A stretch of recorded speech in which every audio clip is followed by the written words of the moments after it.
in this account. There's giants, there's sons of God, there's beautiful women with daughters of men, giants, mighty men of renown, miracles, devastation, salvation, hope. There's everything in this account. If you would, go ahead and turn with me to Genesis chapter 6, because I don't have this up on a slide.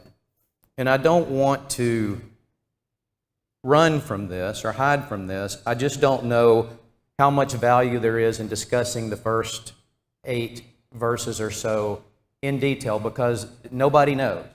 And we'll read that. Lots of theories, and I'm certainly willing to open the floor up for anybody that would like to delve into a theory. But it's the takeaway from those first 8 verses that I think is important. But let's go ahead and read that. Genesis chapter 6.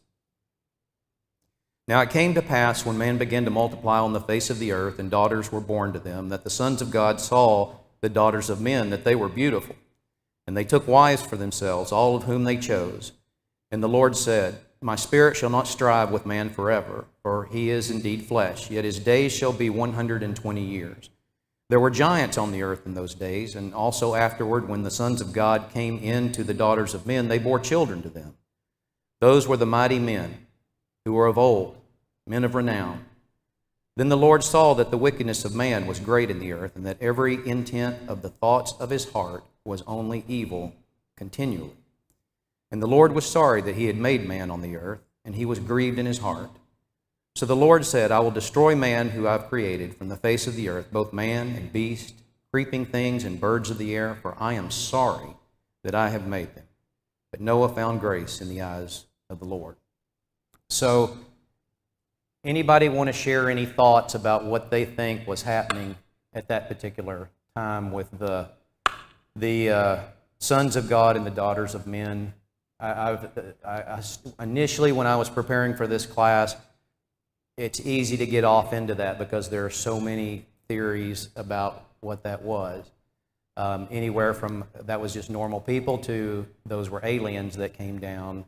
And so, but again, if anybody feels strongly or wants to talk about that, I'm certainly willing to yield the floor for a few minutes.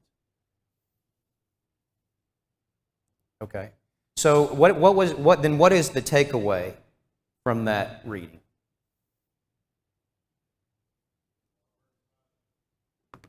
Which is continually. Yeah. Thank you, Albert.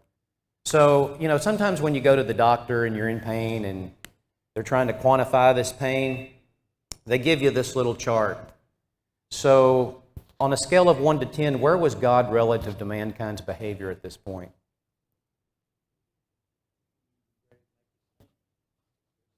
Yeah, I think he was at the 10 or 11. Maybe he was even off the charts. He had regretted it.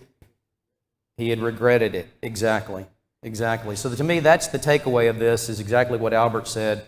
Man was so evil that God had just had it. That's right. So in Hebrews chapter 11, this is the New Testament reference to Noah.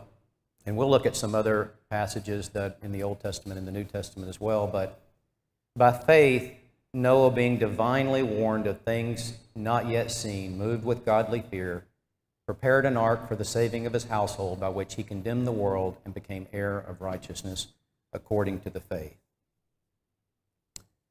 So he was divinely warned of the things not seen.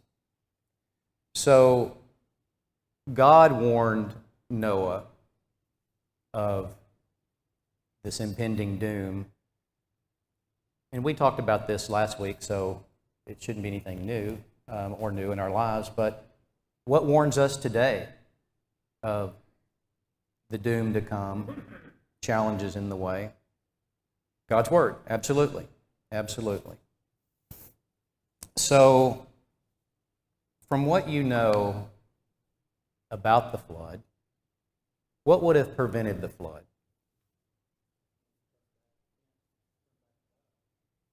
Yeah, repent, obedience, turn to God. Did God give them the opportunity to do that? Yeah, I mean, he was pretty patient from the time that he told, what was Noah other than a builder of an ark? What was he? Preacher of righteousness, right. So preachers preach. Yeah, he was trying to warn them as to what was going to happen. Would a more patient and caring God have prevented the flood? Yeah, I think he was pretty patient, about as patient as one could be in relation to that. So, what happened? What broke down? If we were created upright, as we talked about last week, what happened that allowed man to get to this point where God was off the charts with them?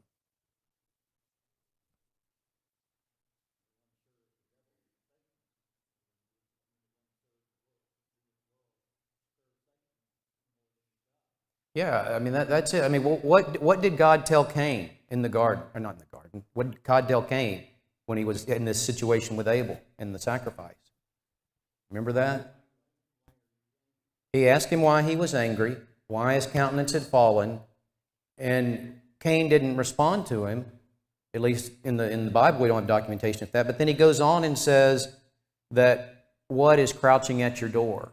Sin is crouching at your door, and you should what? Rule over it. So obviously, that warning didn't make it.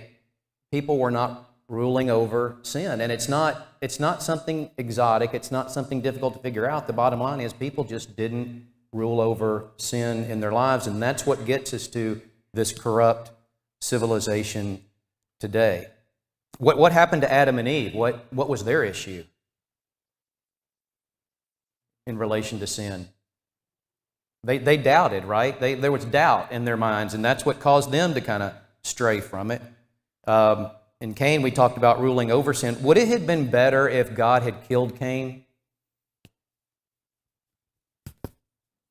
That would have wiped that mindset, to the degree that we know it, out of the picture. So would it have been better if God had killed Cain? Anybody have thought on that?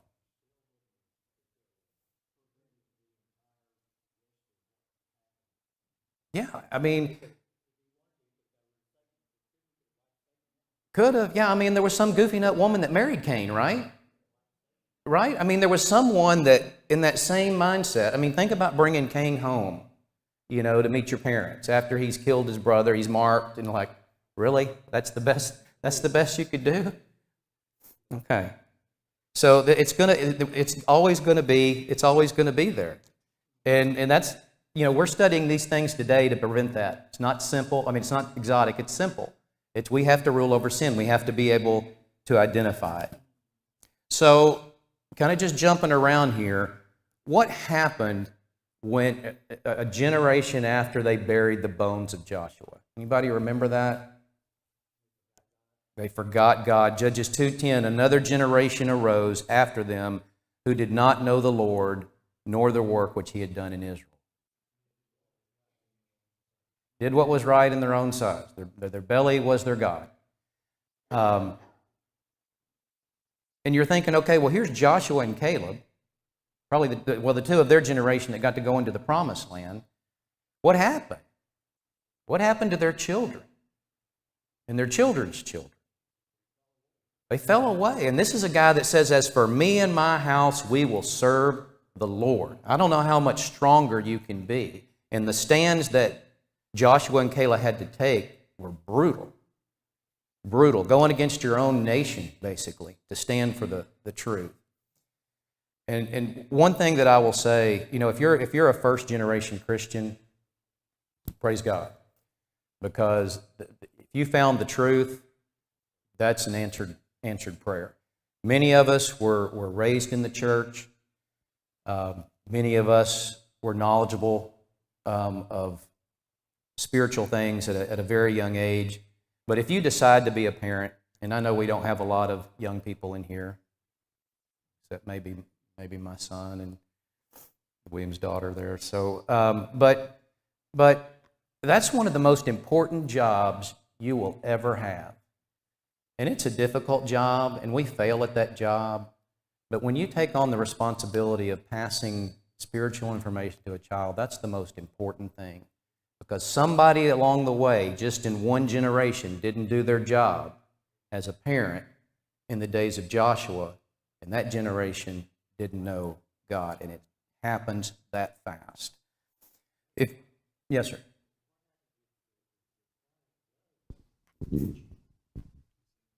What happens if a parent does do the correct teaching, and yet still the children don't follow the pattern that the parent has produced, if you will? Yeah, that's a good question. And I think we all know that good people can have bad children.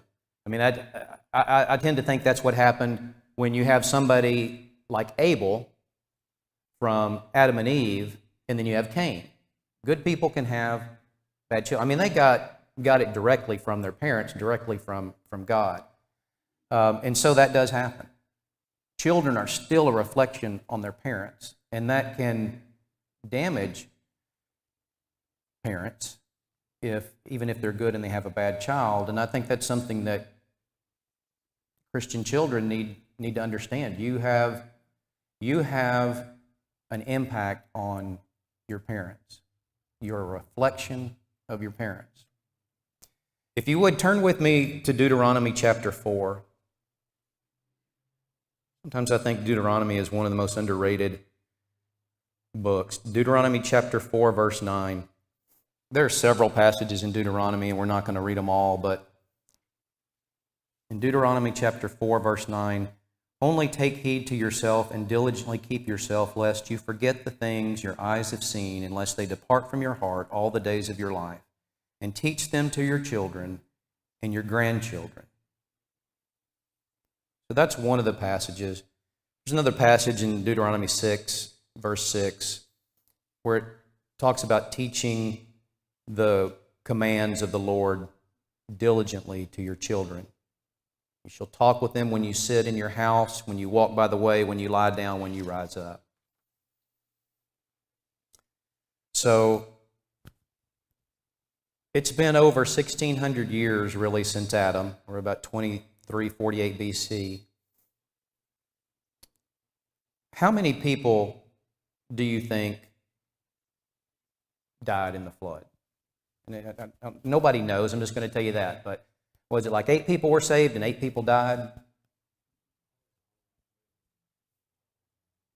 Yeah, lots and lots of people, it sounds like. I mean, I'm not necessarily a numbers guy, but people that have tried to realistically calculate say that it could be, from the millions to a billion. So a lot of people.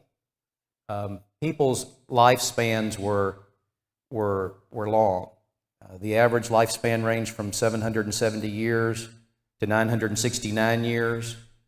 The average lifespan was 912 years. I can't even get my hands around that. I mean, that's just, I don't know. That's just what. But who was the exception to that? Who was taken? Enoch. Yeah, Enoch. And so why was Enoch taken? Godly man.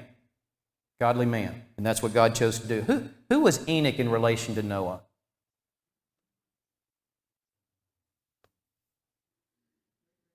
Great-grandfather. Excellent. Excellent. Great-grandfather. So Enoch had been taken prior to Noah's birth. But do you think that Enoch, being a faithful, godly man, had some impact on Noah being who he was? Yeah, if we're to teach our children and our grandchildren, absolutely it does. So maybe it wasn't directly from Enoch, but maybe from Noah's father. And so that's kind of how we have to think about this thing as parents, that we can be the missing link, or we can just miss it altogether.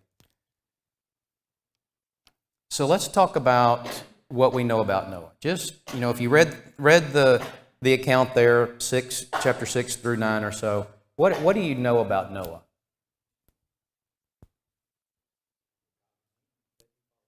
Godly man. He was a preacher of righteousness, as was said. Obedient. Okay?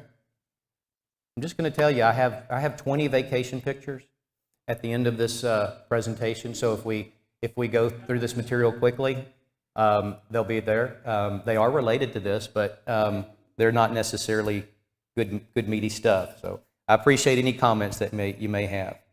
Okay, so the name means rest. He built an ark. Again, there's some speculation about how long it took him to build the ark. He lived to be 950 years of age. I think that's the same age as Adam. He was a preacher of righteousness. He found grace in God's eyes. He walked with God. We read in those verses there that Noah was just, he was obedient, he was perfect in his generation. He and his family were saved. He had to be physically strong in order to do the kind of work that he was doing at 500 years of age. He was committed. He was faithful.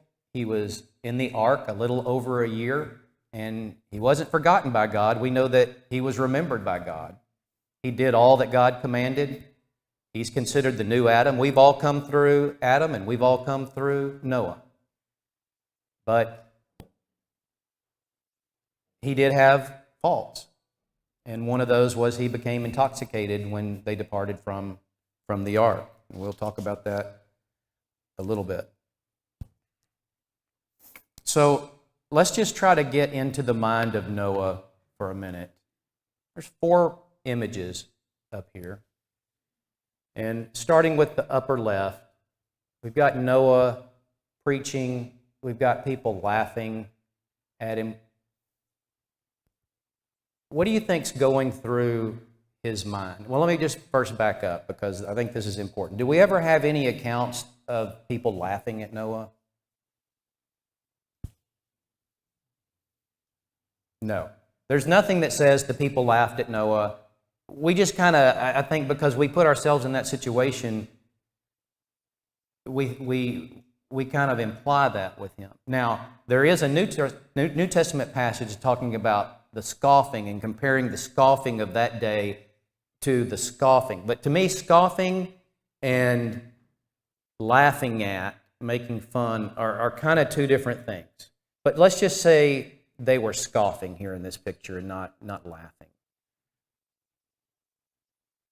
How do you think Noah felt preaching the word, and he didn't, other than his family, convince anyone to follow God? How do you think he felt? Yeah. Really depressing, really sad. You've been directly warned divinely of these things to come, and nobody wants to follow. Nobody wants to follow. I've never had any. Has anybody had somebody make fun of, one kind of, roll your eyes, okay, whatever, but actually laugh, make fun of you because of your belief system? Have you? Really? I haven't. I think people are like, that's strange, that's weird, but I don't know that anybody, to my face, let me say that, to my face, has actually, laughed and made fun of me. And maybe I'm unique in that, I don't know. But when I started thinking about that, it wasn't mentioned in the Bible, and that doesn't mean people didn't laugh. They certainly scoffed, but has anybody had anybody, and I'm not talking about just joking. I mean, I had in high school, in football, some of the drills, you may not know, you run the ropes, right? And it's made to make you pick your feet up and move. And every time I'd do that, I had a coach that was familiar with the Church of Christ. He wasn't a member by any means. And when I'd go through that, he'd say, Greer, every time, it's like it never got old for him. Every time he would say, I'm going to need the names of your elders. And I said, well, first time, why is that? And he goes, because you're dancing. You're dancing. I got to turn you in. So, but that's just joshing. That's not somebody belittling me and making fun of me. So, Anybody have any I've been made fun of in my life? Okay, either you don't want to share, and that's fine, or it didn't happen. And so that's kind of the point is, are we really made fun of today? I don't, people scoff at us, people don't understand us, but I don't know that people are acting like this picture represents. Okay, so we'll move on. So now the next picture to the upper right. We've got the ark there. The water's obviously coming. It's getting high. Noah's in the ark with his family. What do you think Noah's thinking? What's he going through emotionally right now?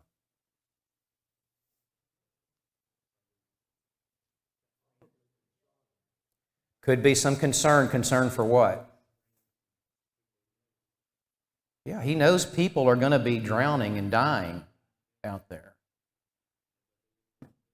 So concern, what else would he be feeling in that picture?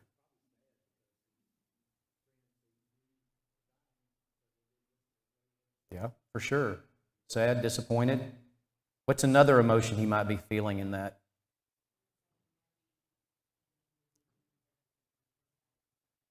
Say that one more time. Yeah, did I do everything I could have done? You know, second guessing himself, kind of, so to speak. That's good. I like that. I hadn't thought about that.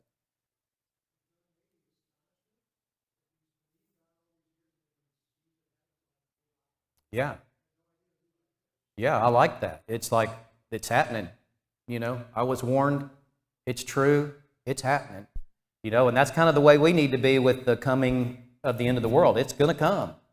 It's going to come, and we need to be out doing what Noah's doing, no matter if we're laughed at, scoffed at, or what. You know, I kind of thought in that picture he might be some relief, like, wow. You know, and we don't know that people were knocking on the ark or anything. I mean, it kind of leads you to believe that they're going to higher ground, and maybe that's where the ark was, and they're banging. I mean, we don't have any record of that, but you know, relief that, wow, you know, I did the right thing there.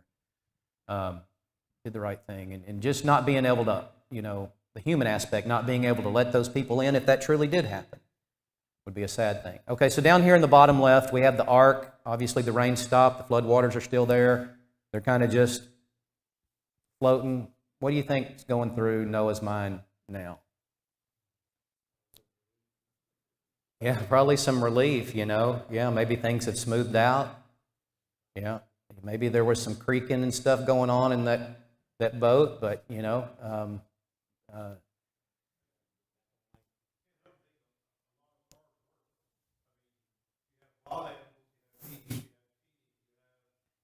So I think of the Israelites in the desert as they roamed and they started to complain. You know, everything has been provided. God has made a plan, but yet I can't also imagine that there's tension and there's worry and there's concern and how long and the kids asking, "Are we good? Do you think? Or are we there yet?" Yeah, you know. So I don't know, but it's a supposition, and I think it could also be thrown in the hat with what also is being discussed. Mm-hmm. Yeah, I was talking to Michelle, my wife, for those that don't know, and I said, "What do you think he's going through?" And to me, I said, "I think he may be worn out. You know, it's not like there's not anything going on inside the ark. He's probably, with his family, probably pretty busy, but there's probably some relief associated with that." Thank you, Albert. That was good comment. Yes. I would think at this point, like it seems like every day. Well, he's in a position where, you know, he's surrounded by water. Like he has to trust in God at this point for his survival. You know, and it's just kind of like I would imagine there's a lot of prayer, a lot of, you know, like being thankful for every day that you're alive. You know, that God has given you. You know, when you're thinking about all that has happened and what's around you, and just really leaning on him in faith, you know. I think that would definitely be part of what's going on inside of Noah, what in that picture there. Yeah, very good. I mean, Noah, did Noah close the door of the ark? God did. God closed it. God closed it. So, you know, maybe Noah's thinking, when's this going to be over? Because we don't have an account that says you're going to be in the ark 370 some odd days. We have the 40 days and 40 nights of rain. So, you know, and I'm sure Noah's busy and his family's busy, but you got to be thinking, when am I going to get out of it? You know, and again, we don't have record of any communication between God and Noah from the time he tells Noah to build the ark to the time that he tells Noah to load the ark. And that's years. And you just wonder, is he thinking like, did I really hear that? Did I really? Am I supposed to build that boat? But he didn't doubt, and he did it. But how am I going to get out of this? God shut it up. How are we going to get out, and when do we get out? Okay, in the bottom picture down there to the right, it looks like somebody's head's on fire. That's obviously the sacrifice that Noah made when they exited the ark. So what do you think's going through his mind at this point?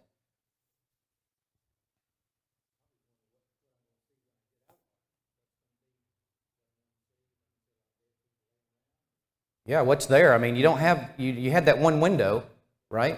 You had that one window that didn't seem like you could see much. It kind of was, that was facing up. But relief, you know, I've only been on one cruise in my life, and I tell you, every time that boat pulled up in port, I was like, get me off this thing.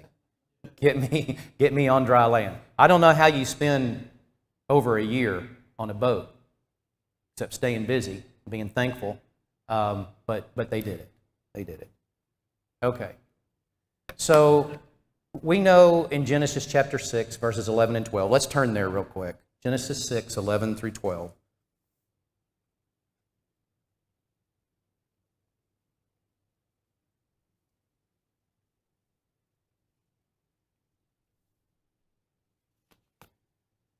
The earth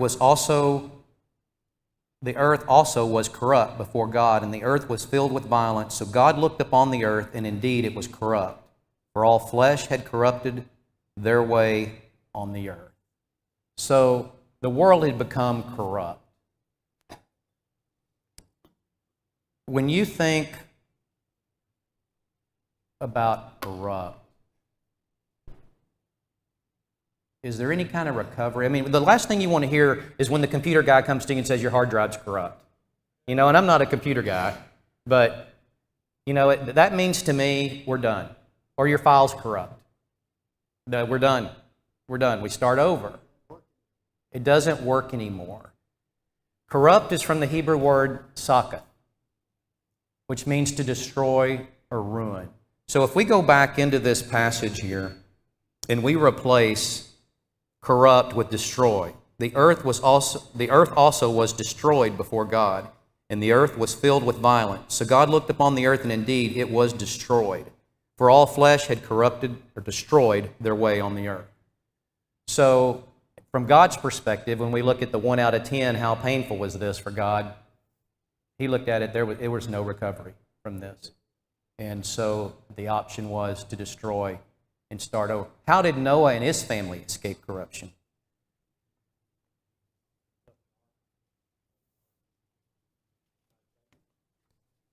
Yeah. He ruled over sin, right? We learned from Cain. He made the right decisions. As a parent, he passed that knowledge to his children and their wives. So there was nothing really left for God to do but to throw it out and start over.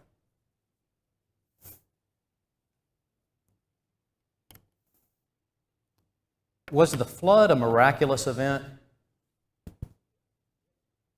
Got one yes. Yes, we'd all agree. It is a miraculous event. David had a quote on one of the slides during the overview. And I'm kind of taking it out of context, but don't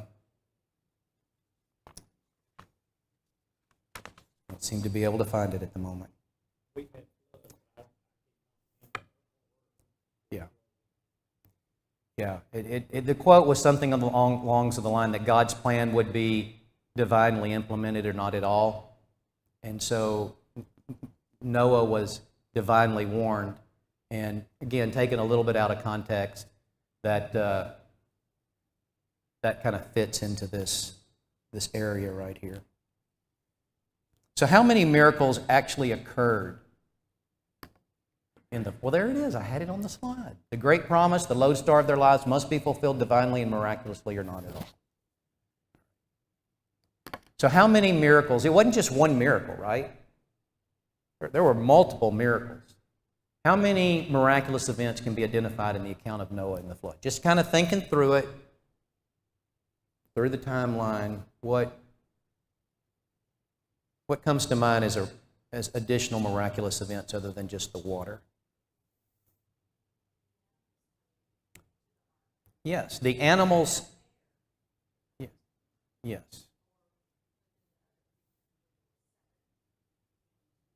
Yes, the animals came to him.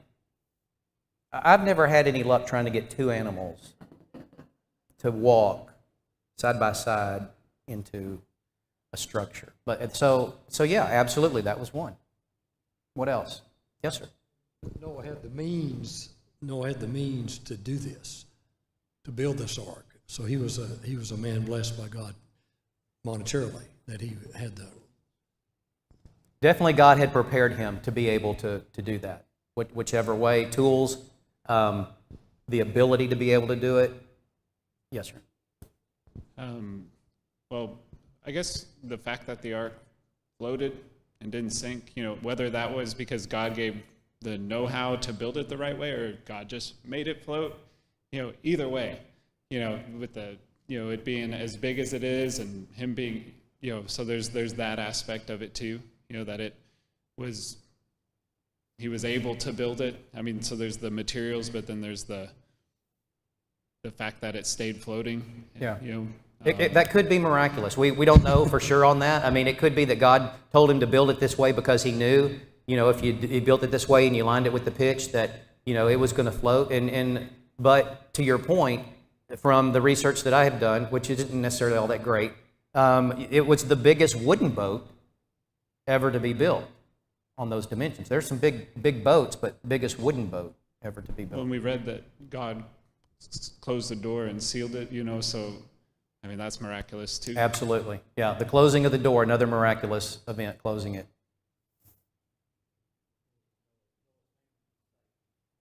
Noah's family was saved. That was divinely communicated.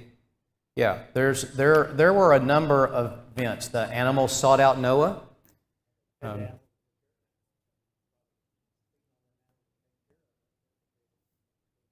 Well, the one thing on feeding, that seemed to be the one thing that Noah had to do on his own, was to go get the food for the animals. Now, maybe God made that easier for him, I don't know. But that was one thing that I noted there. They could have.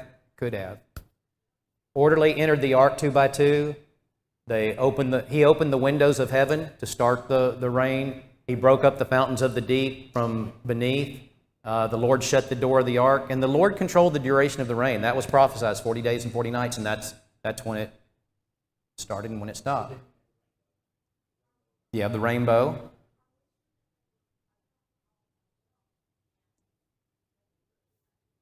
I have no idea. Could be younger animals. Could be very young animals. We know that there were some birds on there that were old enough to fly. But those still could be young because birds fly soon. So I'm not sure about that. Not sure. You've stumped the teacher, Sister Hart. Could be. Yeah, and in that way they might take up more room or less room. Put the heavier stuff in the bottom, put the elephants and stuff in the bottom. Act as ballast. Okay. So this 40 days and 40 nights. Anybody have any thoughts about what the 40 significance is in relation to the Bible? Certain numbers have certain meaning in the Bible. And so I'll just ask you, is the 40, is that a positive thing or a negative thing as it's used in the Bible, the number 40? Was the flood a positive thing or a negative thing? Negative thing. Okay, so when you look at the significance of the number 40, it rained for 40 days and 40 nights. Israel wandered in the wilderness for 40 years. Goliath presented himself for 40 days. 40 years, God was grieved with that generation. Ezekiel lays on his side for 40 days. Egypt's cities desolate for 40 years. Jonah cries out in Nineveh for 40 days. Jesus fasted for 40 days before being tempted by Satan. So it's not necessarily a positive thing. So when you see that number 40, don't be thinking good things, for sure. All right, so what do we know about the floodwaters?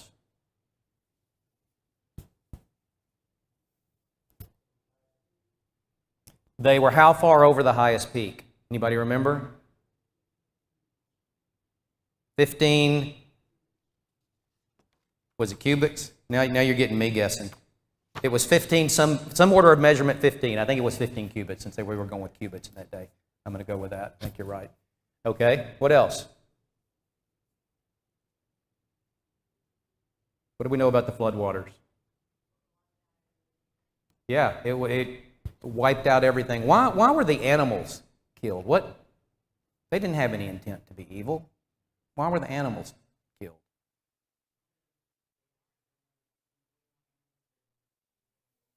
Well, there would be. I mean, that's kind of critical to start with those in the ark for sure. The best that I can come up with on that is that they were used by man and corrupted in their use, that God looked on it and he couldn't even stand that, even though there's no intent there from an animal to be corrupt.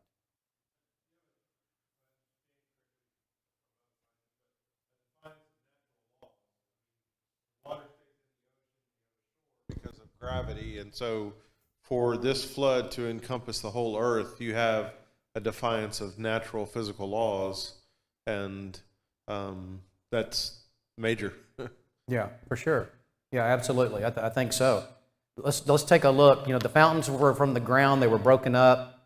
The windows from heaven, so that we're getting it from the top and the bottom here. It was 15 cubits over any land. The rain lasted for 40 days and 40 nights. The water rose for 150 days.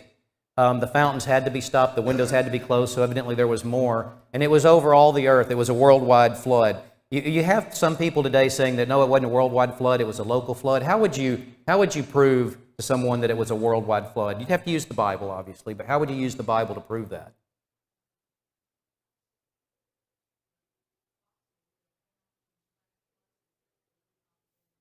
Could be. I mean, definitely evidences like that for sure. For sure. There's this term, mobile, my bull, sounds like my bull, used solely in connection with the Noah flood, the term for that flood. All the hills were under the whole heaven. They were covered with 15 cubits. The mountains were covered. And we know that the ark came to rest on where? Mount Ararat, one of the highest peaks on earth. Okay? Waters were overwhelmingly mighty and prevailed exceedingly over the earth. After the waters began to abate, the ark was grounded on the highest mountain in Ararat, highest peak, 17,000 feet. No local flood has continued to rise for 150 days. Took over a year for waters to abate before enough land had been exposed to permit Noah and the family to exit the ark. And God promised to never send such a flood. It has been broken repeatedly if it were a local flood, because we've had some pretty severe local floods. Okay, so just real quick, I thought that, let me just go through this. There were differences before and after the flood. Some more clear than others, but new cosmological conditions, a rainbow, a defined season, sharp and varied temperature differentials. Before the flood, the world could be destroyed by water. Now it's not because of the rainbow. There would be a regular order of nature with a fixed sequence of seasons, a fixed cycle of day and night, which is specifically mentioned, which is a little confusing, would prevail from that time on. God put enmity between man and beast. Animals were authorized for use as food. And then man's longevity begins to decline. We have Adam here at 930 years old, Seth at 912, Methuselah, the oldest person, 969, then Noah. And then after the flood, we have Terah at 205, Abraham at 175, Isaac at 180, and Jacob at 147. Okay. I'm going to pass over that.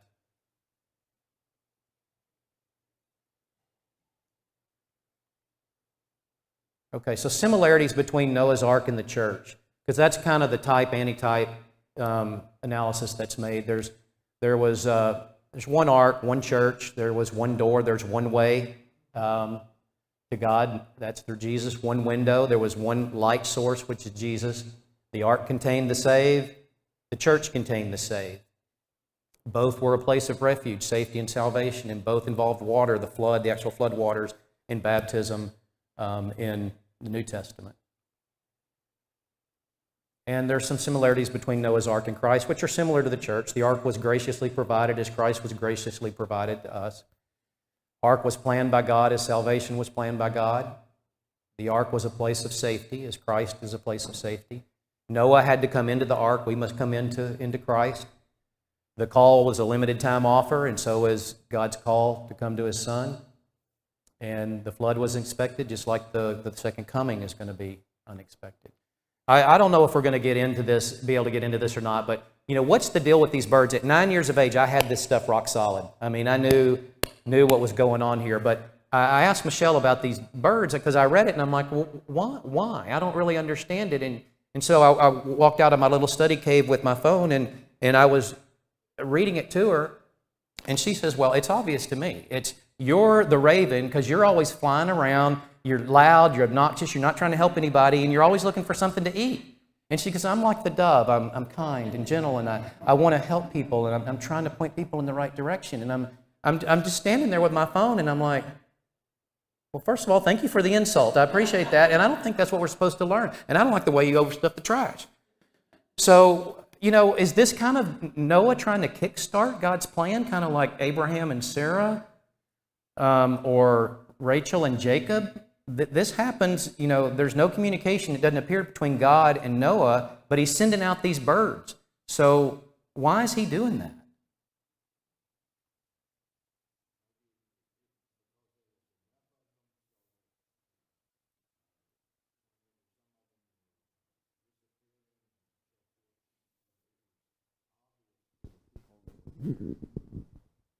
Okay, that the conditions were such that he could come out of the ark. But God put him in the ark. Was he not going to wait for God to tell him to exit the ark? Was this just curiosity with the birds? If the raven came back with meat and the dove came back with the olive branch, was he going to be like, okay, let's get out of here? What was and I'm being honest, I don't really understand. That's in there for a reason.